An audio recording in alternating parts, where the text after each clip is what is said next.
Notre page rétro maintenant. Tous les soirs, vous le savez, nous vous proposons une petite balade 20 ans en arrière. Que se passait-il à Paris en août 73? Eh bien, cet été-là, on a pu voir pour la première fois à la télévision un débat sur la prostitution. La grande question de l'époque, c'était de savoir s'il fallait rouvrir les maisons closes au moment où en Allemagne, les Eros Center faisaient un tabac.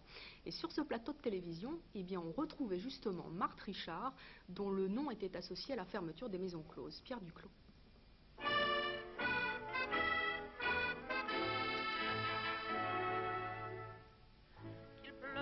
Qu'il neige ou qu'il vente, aussitôt que la nuit descend, on nous voit passer provocantes, offrant du bonheur aux passants.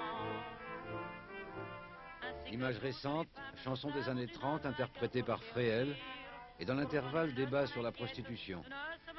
En août 1973, la deuxième chaîne de télévision faisait événement en réunissant sur ce thème une représentante du plus vieux métier du monde et Marthe Richard, désormais favorable à l'ouverture des maisons closes, jadis fermées grâce à elle. Puisqu'on ne peut pas empêcher la prostitution, elle existe depuis tout le temps, alors puisqu'il en faut, alors, mettons pour le moindre mal.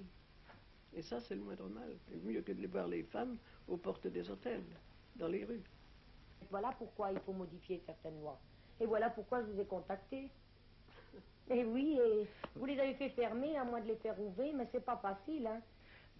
Moi, je préconise que des maisons soient construites, mais pas une maison seule, non.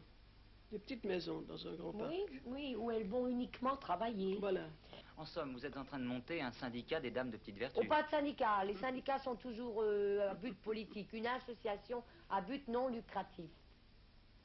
Parce que, je veux dire, une corporation, si on est groupé ensemble, on a plus de poids. De poids, oui, que si on est isolé, chacune de son côté, à se tirer dans les pattes et à ne pas savoir comment faire. On a aussi nos petits problèmes à discuter, ne serait-ce par exemple que s'il faut augmenter le tarif, selon le coût de la vie. Pourquoi vous prostituez-vous? Moi? Très bien, parce que c'était le seul moyen que j'avais de gagner de l'argent, de subvenir aux frais d'éducation de mon fils, et puis de vivre indépendante de tout le monde. Les femmes en France, quand elles sont chefs de famille et qu'elles doivent se débrouiller avec 800 ou 900 francs par mois, vous pouvez toujours courir, avec des enfants encore. C'est une vocation? Une vocation? Oh, bah, dites, faut-il vous dire la vérité? Faut-il vous dire que toutes ces filles ont horreur de cela, pour ne pas reculer devant le mot? Que ça les dégoûte en plus, qu'elles se tapent des crises de nerfs. Le jour, le soir, quand elles travaillent là.